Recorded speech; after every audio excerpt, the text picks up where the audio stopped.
നമുക്ക് അജയുടെയും ഭൂമിച്ചയുടെയും നാളത്തെ നല്ലൊരു കഥ കേട്ടാലോ? വീഡിയോ ഇഷ്ടപ്പെടുവാണെങ്കിൽ ഒന്ന് ലൈക്ക് ചെയ്ത് ഹൈപ്പ് ചെയ്യാൻ മറക്കരുത് കേട്ടോ.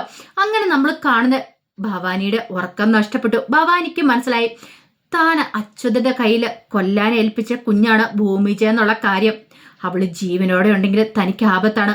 എങ്ങാനും ഒരു പക്ഷെ ഈ കുടുംബത്തിലുള്ളവർ ആ സത്യം തിരിച്ചറിഞ്ഞിട്ടുണ്ടെങ്കിൽ താൻ പിന്നെ ഭൂമിക്ക് മീതെ ജീവനോടെ ഉണ്ടായിരിക്കില്ല. അത് മാത്രമല്ല, ഈ പറയുന്ന അജയും അഭിരാമി എന്നുള്ള വിവാഹം നേരത്തെ മുമ്പ് പറഞ്ഞു വെച്ചിരുന്നായിരുന്നു. അതോടൊപ്പം തന്നെ സത്യദാസ് എങ്ങാനും ഈ കാര്യങ്ങൾ അറിഞ്ഞു കഴിഞ്ഞിട്ടുണ്ടെങ്കിൽ അതോടുകൂടി തൻ്റെ മോളുടെയും കഥ കഴിക്കും എന്നുള്ള കാര്യം അറിയാം. അവൻ്റെ മോളെ കൊല്ലാനായിട്ട് താനാണ് കൊടുത്തതെന്നും കൂടെ അറിഞ്ഞു കഴിഞ്ഞിട്ടുണ്ടെങ്കിൽ തീർന്നു. അതൊക്കെ ഓർത്ത് ഞാൻ ഭവാനിയുടെ ഉള്ള സമാധാനം പോയി. കുറച്ച് കഴിഞ്ഞപ്പോൾ അഞ്ജന ഇങ്ങോട്ട് വന്നു. അഞ്ജന വന്നു കഴിഞ്ഞപ്പം ഭവാനി ഇങ്ങനെ ആലോചിച്ചിരിക്കുന്നുണ്ട്. എന്താ അമ്മയുടെ മുഖം എന്താ വല്ലായിരിക്കണേ? ഒന്നുമില്ല.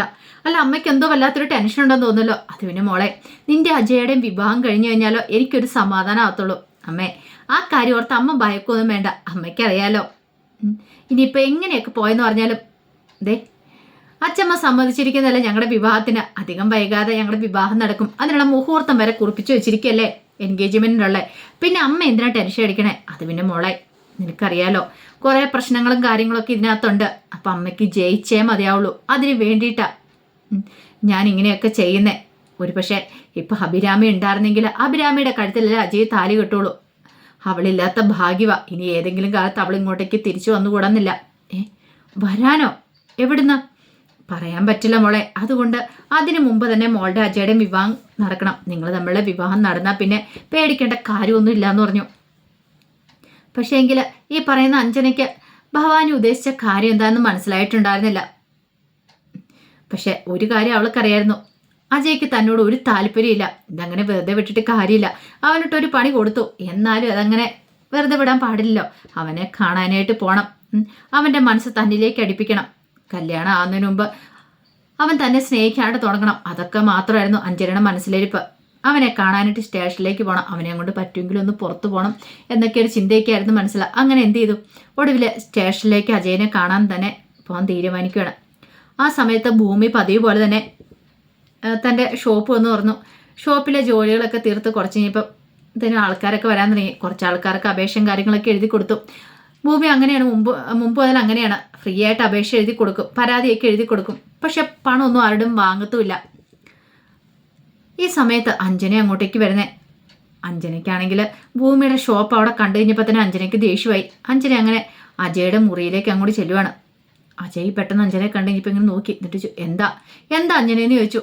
അപ്പോഴേക്കും അഞ്ജന തൻ്റെ കയ്യിലിരുന്ന ആ ഒരു ഫ്ലവറും കാര്യങ്ങളൊക്കെ അജയുടെ കയ്യിലേക്ക് കൊടുക്കും. അജയ്ക്കാണ് നല്ല ദേഷ്യം വന്നു.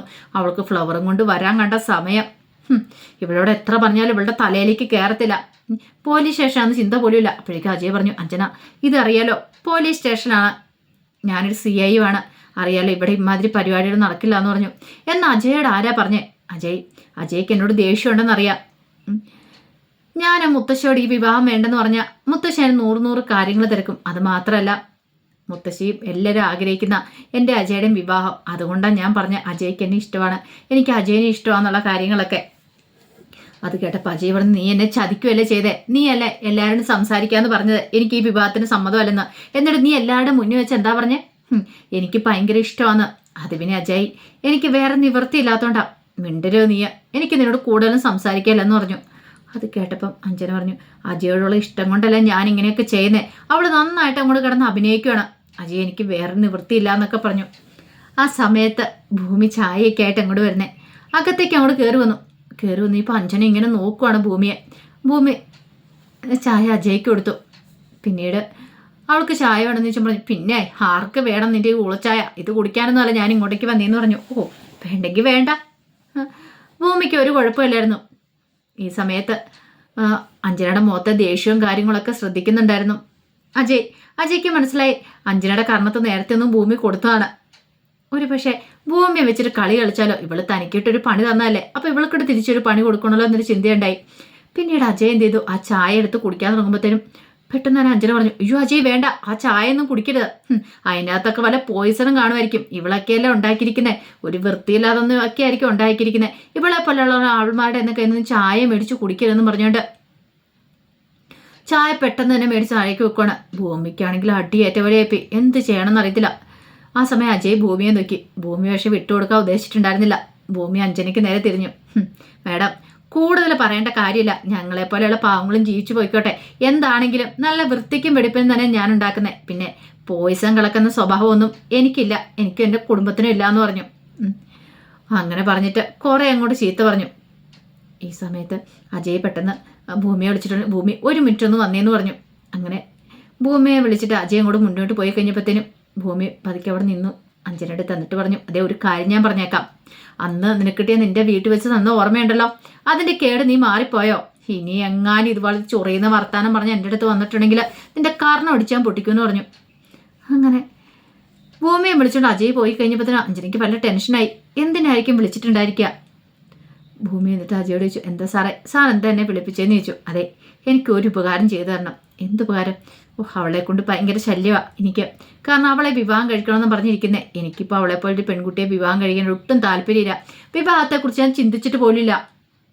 എനിക്കൊരു ഉപകാരം ചെയ്തു തരണം. അവൾക്കാണെങ്കിലോ നമ്മളെ രണ്ടുപേരെയും വെച്ച് നല്ല സംശയമുണ്ട്. അതുകൊണ്ട് ഭൂമി പറയണം നമ്മൾ രണ്ടും കൂടെ തമ്മിൽ ഇഷ്ടത്തിലാന്ന്. ഇഷ്ടത്തിലോ? സാർ എന്തൊക്കെയാ പറയണേ? അതെ, ഇഷ്ടത്തിലാന്ന് പറയണം. അതുപോലെ തന്നെ നീ എന്നെ വിവാഹം കഴിക്കുള്ളൂ അവളോടൊന്ന് പറയണമെന്ന് പറഞ്ഞു. വിവാഹം കഴിക്കാനോ? എന്തൊക്കെയാ സാറേന്ന് ചോദിച്ചു. അതെ, നീ ഇത്രയെങ്കിലും ഒന്ന് പറയണേ, എനിക്ക് വേണ്ടി ഇതെങ്കിലും പറയണമെന്ന് പറഞ്ഞു. പിന്നെ ഭൂമി ഒന്നും നോക്കിയില്ല. അവൾക്കൊട്ടിരി പണി കൊടുക്കാൻ പറ്റിയ അവസരമല്ലേ, ഇതൊന്നും ഉള്ള കാര്യമൊന്നുമല്ല. ഭൂമി അകത്തേക്ക് അങ്ങോട്ട് ചെന്നു. ആ ഗ്ലാസ് എടുക്കുന്ന സമയത്ത് അഞ്ജന രൂക്ഷമായിട്ട് ഭൂമിയെ നോക്കണം. അപ്പോഴേക്കും ഭൂമി ചോദിച്ചു, എന്താ എന്ന് ചോദിച്ചു. അല്ല, നിന്നെ എന്തിനാ അജയ് വിളിച്ചോണ്ട് പോയതാ? അതോ, ഞങ്ങൾ തമ്മിൽ ഇഷ്ടത്തിലാന്നുള്ള കാര്യം നിനക്ക് അറിയില്ലല്ലേ? എടി, ഞങ്ങൾ തമ്മിൽ ഇഷ്ടത്തില്ല. അജയ് വിവാഹം കഴിക്കുന്നുണ്ട്, എന്നെ മാത്രമേ കഴിക്കത്തുള്ളൂ, അതുകൊണ്ടാണ്. എന്നിട്ട് നിനക്കത് മനസ്സിലായില്ലേന്ന് ചോദിച്ചു. ഇത് കേട്ടിഞ്ഞപ്പോൾ വല്ലാത്തൊരു ഞെട്ടലോട് കൂടിയിട്ട് ഭൂമിയെ നോക്കണം അഞ്ജന. അവള് പറഞ്ഞൊക്കെ സത്യമായിരിക്കുമോ? ഇഷ്ടത്തിലായിരിക്കുമോ? ഇനിയിപ്പോൾ അങ്ങനെ എന്തെങ്കിലും ബന്ധുക്കൾ തമ്മിലുണ്ടോ എന്നൊക്കെ ഒരു ചിന്ത അഞ്ജനെ അങ്ങോട്ട് ഭ്രാന്ത് പിടിപ്പിക്കുകയാണ്. ഭൂമി നല്ല കൂളായിട്ട് അങ്ങോട്ട് ഇറങ്ങിപ്പോയി. ദൈവമേ, ഇനിയിപ്പോൾ ഇവള് കാരണമാണോ ഈ പറയുന്ന അജയ് തന്നെ ഇഷ്ടമില്ല എന്ന് പറയുന്നത്? അങ്ങനെയാണെങ്കിൽ ഇവളെ എത്രയും പെട്ടെന്ന് തന്നെ തീർക്കണം എന്നൊക്കെ ഒരു ചിന്ത അഞ്ജനയുടെ മനസ്സിലേക്ക് വരണം. ഭ്രാന്ത് പിടിച്ച പോലെ ആയിപ്പോയി അഞ്ജന. അങ്ങനെ ഒടുവിൽ വല്ലാത്ത സമനില തെറ്റിയ മട്ടിലാണ് വീട്ടിലേക്ക് വരുന്നത്. വീട്ടിൽ വന്ന് ഭവാനിയോട് പറയുന്നുണ്ട്, അവള് എനിക്ക് കുറുകെ നിൽക്കുവാണ്. എപ്പോൾ നോക്കിയാലും ആ ഭൂമിയോടൊപ്പം കറങ്ങാനാണ് അജയ്ക്കും താല്പര്യം. രണ്ടുപേരും കൂടെ ഒരുമിച്ചാ. ഇതങ്ങനെ വെറുതെ വിട്ടിട്ട് കാര്യമില്ലമ്മേ, എൻ്റെ വിവാഹം ചിലപ്പം മുടങ്ങുമെന്ന് പറഞ്ഞു. അത് കേട്ടപ്പം ഭവാനി പറഞ്ഞു, മോളൊന്ന് ഓർത്ത് വിഷമിക്കണ്ട, അവളുടെ കാര്യത്തിൽ ഒരു തീരുമാനം ഉണ്ടായിക്കോളാം, മോള് ധൈര്യമായിട്ടിരിക്കുക, ഇനി അവള് തലപൊക്കില്ല എന്നൊക്കെ പറഞ്ഞുകൊണ്ട് അങ്ങനെ ഭവാനിയെ ആശ്വസിപ്പിക്കുകയാണ്. ഭവാനിയുടെ മനസ്സിൽ പല പ്ലാനുകളും ഉണ്ടായിരുന്നു. എത്രയും പെട്ടെന്ന് തന്നെ അവളെ ഇല്ലാതാക്കണം, കൊല്ലണം എന്നൊരു ചിന്തയൊക്കെ ആയിരുന്നു. അപ്പോൾ അതിൻ്റെ കഥകളൊക്കെ കാണാൻ പോകുന്നത്. ഇനിയിപ്പോൾ എന്തൊക്കെ നാടകം കളിച്ചെന്ന് പറഞ്ഞാലും ഭൂമി ഒന്നും ചെയ്യാനായിട്ട് അജയ് സമ്മതിക്കില്ല. അജയ് രക്ഷിക്കാനായിട്ടൊക്കെ വരുന്നുണ്ട്. അതിൻ്റെ കഥകൾക്കായി നമുക്ക് എല്ലാവർക്കും കാത്തിരിക്കാം കേട്ടോ. ഒരിക്കൽ കൂടി എല്ലാവർക്കും ശുഭരാത്രി നേർന്നുകൊണ്ട് നിർത്തുന്നു. നന്ദി.